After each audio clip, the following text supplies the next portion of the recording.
I used to think that bullying was the only reason why I became disengaged and disinterested, but it didn't really add up because there was one subject that I was quite interested in, and that was design and technology. And the reason I was engaged was because the last sort of half of year 12, we basically got to set our own agenda. If anyone did design and tech, you remember you sort of had a major project that you had to do for submission at the end of the year. And our major project was whatever we wanted to be. At that stage, I really wanted to be an architect. So I thought, fuck it, I'll get a head start and design a house. Obviously, they didn't teach us those skills in year 12, so I really had to, I had to read a lot of books. I had to pick brains, wherever I could find them. I didn't really know the first thing about it, but I worked really hard, like nights, weekends, to try and put this thing together. I had to learn AutoCAD, which is a very difficult program to use, or at least it was in 1995. It was incredibly difficult, but incredibly rewarding at the same time, because I got to set my own goals, and I was finally engaging all the critical parts of my brain, the creative side, the analytical side. And I was so proud of what I'd done. It was the first time I'd really handed in anything with a smile on my face. But the mark I got back was a real kick in the guts. And it was the first time I'd really argued with my teacher, or any teacher, about my grades. And I asked why is it so low? And he said, he was really impressed with what I'd done. He said it was incredible that I was able to do these really detailed plans, but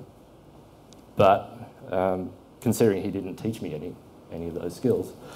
But it basically came down to not documenting my work well enough. Fair cop that I didn't really follow the instructions that well. But I think it highlighted a problem of education, particularly in my era, with a focus on passive learning, where it's teacher up here, students there, and you just kind of take notes, and sort of a one-size-fits-all approach to assessment, rather than mixing it up and giving students the ability to use their insight and ingenuity to solve problems. And problem solving using insight is often associated with a eureka moment. It's that sudden flash of insight and comprehension you get when tackling a really difficult problem. It's that rush of endorphins that caused Archimedes to run through the street naked, or so the story goes. The interesting part is scientists have discovered, actually the year I was born, they discovered that memory recall was a lot better when it's associated with a eureka moment. And recently a team of scientists did some MRIs on people who were trying to solve problems. And they found that when they solved the problem, they had this eureka moment. There was like a burst of activity in the right side of their brain. There was a burst of, they call it gamma activity. And this is the forging of new neural pathways through your brain. It's the formation of a new idea. The interesting part is they discovered that this burst of activity happens 1/3 of a second before you consciously arrive at the answer, which is quite incredible. So your brain knows the answer before you do. 1/3 of a second might not seem like a very long time, but to put it in context, it's enough time for a beam of light to go around the Earth 8 times. So it's quite an amazing squishy organ between our ears.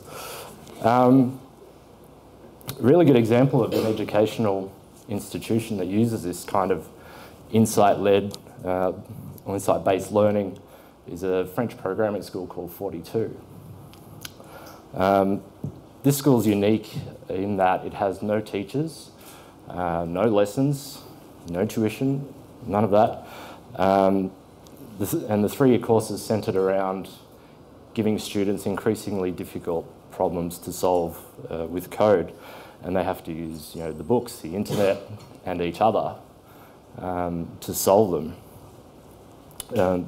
I saw an interview with one student who described building, after only 6 months, building like a 3D gaming engine, which I've been a programmer for nearly 20 years and I still wouldn't be able to do anything like that. And he'd done it after 6 months, and he barely ever touched a computer, and he didn't even finish high school. Unfortunately, in 1995, options like this didn't really exist. So without really giving it too much thought, I ended up doing a short design course, which I found I actually really loved. It was about 6 months, 12 months, I think, because it was all practical, project-based learning. And after I graduated, I applied for a little over 200 jobs between 1996 and 1997. I think I had 3 interviews and didn't get a single one. I've still got all the rejection letters at home in a box. I'm not sure why I keep them, but maybe to not get too complacent, I don't know. But my dad saw how much trouble I was having. It was really getting me down, and I was considering just giving it away and just getting any old job. And it was the first time I'd really seen him concerned, and he said, "Mate, I really want you to get a job where they pay you for what you know, not what you do." Decades of driving trucks and physical labour had really taken its toll on his body, and by the time he was my age, his body was stuffed. So he really wanted something better for me. So I figured, seeing as I had all the spare time on my hands, I might as well teach myself something new. So I set about teaching myself HTML. And much to my surprise, within a few months, it's actually led to me getting my first job. And I moved back to Sydney when I was 19, to be closer to my job and my friends. And one day, my housemates and I were sitting around this house, which by rights should have been condemned years ago, and I just kind of off the cuff said, maybe we should start a business. We all had fairly complementary skills, and I didn't have that risk aversion that sort of comes with age. And during the early days, I was working 3 jobs at once. I'd have my print and web work during the day, and then I worked at a newspaper at night. For some reason, they just gave me the key and let me in to lay out ads and articles and all sorts of things.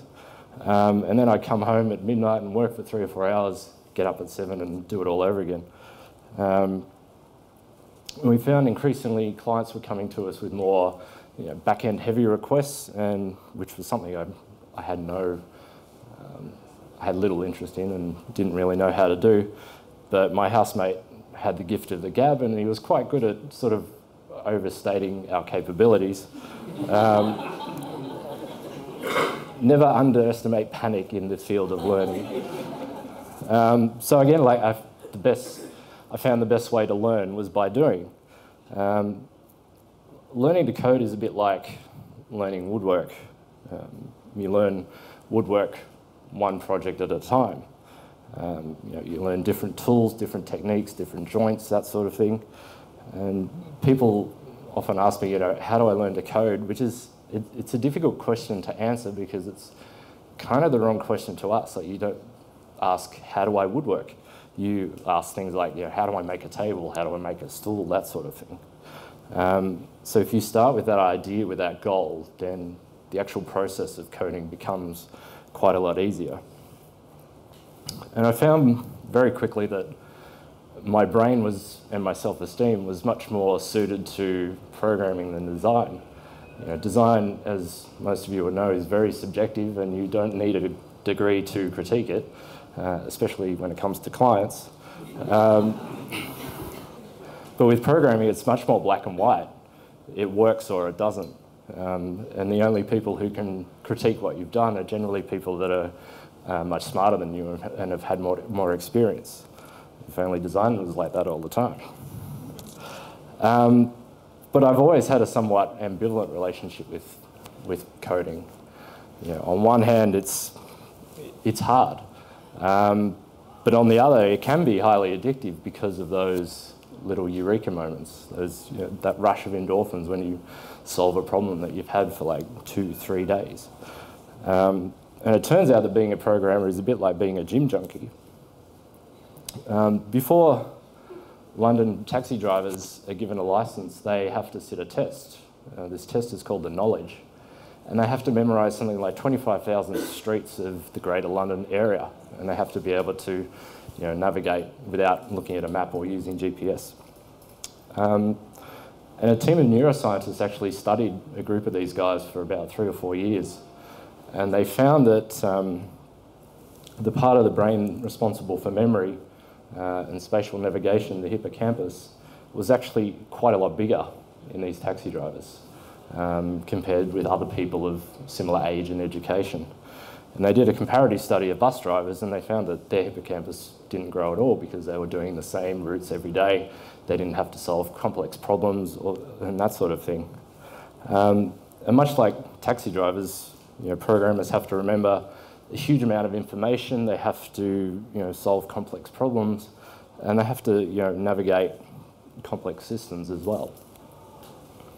So with my hippocampus in fine physical form, our business was actually really taking off.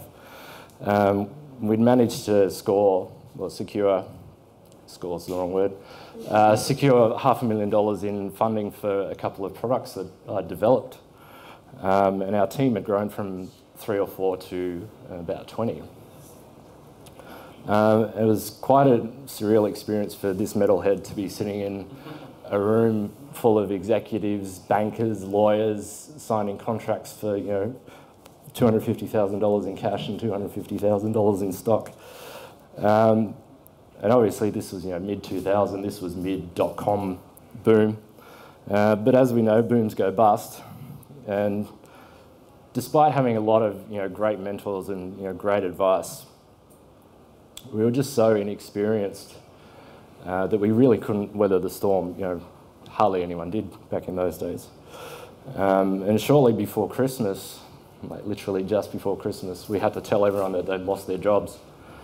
Some of whom I'd become quite good friends with. One of them was a groomsman at my wedding a couple of years ago. And this was a harsh and particularly expensive lesson. And I'd gone from feeling pretty good about myself to being unemployed, living alone, and borrowing money off my parents just to buy food. I just couldn't bring myself to go back on the dole because if anyone's been on the dole, you know how fucking depressing it is.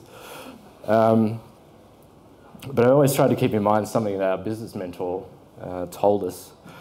He said that most of the successful people that he knew had failed spectacularly many times over before they really achieved success. And he said it was important to learn from your mistakes and not get spooked by them. And eventually I was able to claw my way out of this hole thanks to a company called DeepEnd, which some of you might be familiar with. Unfortunately, the universe had one final act of humiliation in store for me. On my first day, I ran out of petrol on a freeway with no breakdown lane and had to get towed and put literally my last $5 in the tank. And on top of that, I was an hour late for work and had to ask for an advance on my first month's salary. I think I did very well not to burst into tears on my first day. A map from DeepEnd really showed me how great creative businesses aren't just about having the right mix of skills, it's about having the right mix of personalities. I didn't really interview for the job. We just sat out the back smoking darts for about half an hour, and then he asked me to come back and go drinking with him and the rest of the crew to see if we got along, which I think is a great interview technique. I think he knew that there was no greater incentive for people to leave at 5 on the dot than working with a bunch of people that you don't particularly like. So it was really important for him that we all be as much mates as we were colleagues. Unfortunately, after about a year, a bit less than a year, Deep End hit the skids a bit and head office in the UK closed, and our future was a bit uncertain. So my decision to leave was a bit of, one of those what if moments. What if I'd stayed? They've obviously gone on to be a huge, powerhouse. But if I didn't leave, I wouldn't have moved here, and if I didn't move here, I wouldn't have met these two amazing people. I met my wife at a pub in Fitzroy about 5 years ago, and when I got home, I sent my best mate an email that just said, "I think I met my future wife tonight." I didn't do that often. It's not like I did that every time I met a lady. And she's been one of the most challenging and rewarding learning experiences of my life. I mean that in a good way. Anything worth anything is, should be hard. And I had to face up to a lot of things about myself that I didn't particularly like, particularly around the way I treated other people. But relationships aren't all just about self-improvement. You've got a whole other brain there at your disposal 24/7. She's a criminal defence lawyer, so I've been able to get an insight into the criminal justice system that most people don't get to see. They don't really get to see the stories behind the crimes. All we see is the crime, and we judge people based on that. And she's also got an incredible knowledge of medicine, thanks to growing up in a family full of nurses and doctors. She was telling me the other day that when she was about 2, her parents told her all about thrush, and she then relayed her newly gained knowledge of yeast infections to a couple of old ladies in a shop a few hours later, much to everyone's horror. And she's also the mother of this gorgeous little monster. Before my daughter was born, I was really concerned about being a good dad. I didn't really think I was up to it. As you can see, she likes books just like me. And the past year and a half, I've made a really concerted effort to improve myself, physically and mentally, so I can be a good example. Because kids, they learn from observing you more than they do from listening to you. And I found that, becoming a teacher, or her teacher, has been just as, if not more rewarding than learning. I used to be quite protective of my knowledge, thinking that if I kept it to myself, that gave me an edge over, my competition. But sharing knowledge is a bit like karma. The more you give, the more you get back. At WIBE and TBWA, I've been doing a lot of training sessions recently, and I've found that other people have kind of taken this up and they've started their own as well. So it's really kind of had a really bit of a snowball effect. So that's it from me. I might actually set some homework for you all, if that's okay. I want all of you today to share a bit of knowledge, a bit of information about yourself, a bit of trivia, an interesting fact with someone you know. Bonus marks if you do it to the person sitting next to you. Full marks if you do it to me. So yeah, thanks guys. Thanks for coming up.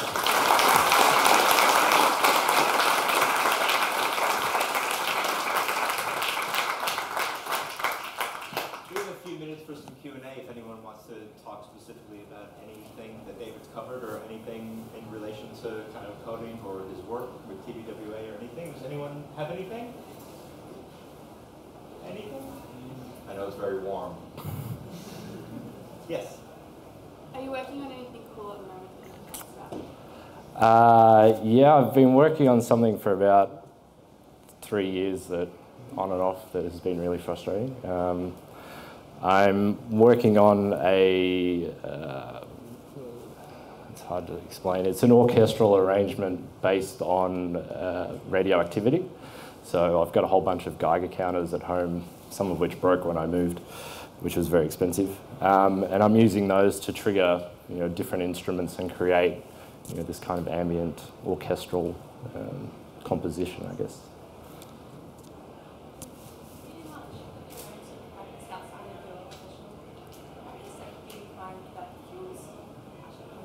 Yeah, absolutely. Like a lot of the stuff I do outside of work, I show at work, and the suits get really excited, and management gets really excited. They're like, "Who can we sell this to?" So it really helps with my professional life.